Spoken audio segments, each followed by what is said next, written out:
এখন আওয়ামী লীগ জটিকে মিছিল করে, আপনাদের এত চুলকানি গিয়া আওয়ামী লীগ জটিকে মিছিল করবে না? দেশটা কি করে বাবার? এটা ৭১-এর পক্ষে, মুক্তিযুদ্ধের পক্ষে, এটা 18 কোটি মানুষের পক্ষে, গরিব দুঃখীর পক্ষে। আওয়ামী লীগ জটিকে মিছিল করে আপনার ভিতরে চুলকায়, আর আওয়ামী লীগ যে সময় আপনাদের নিষিদ্ধ করছে আপনারা মিছিল করছেন, এত তো কোনো কথা হয় নাই। আওয়ামী লীগের নিষিদ্ধ করা কোনো অবস্থা সম্ভব না। এগুলো ভাও সিলেসিলি করিয়া লাভ নাই।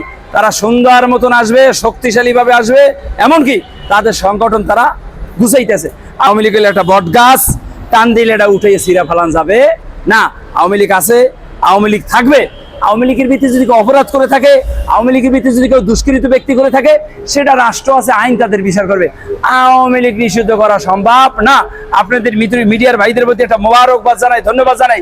টেকনাফ থেকে তেঁতুলিয়া পর্যন্ত একটা সাক্ষাৎকার নেবেন, গরিব দুঃখী মানুষ, কৃষক যারা আছে, এক বাক্যে এক অনুসারে বলবে যে আমরা আগেই ভালো ছিলাম।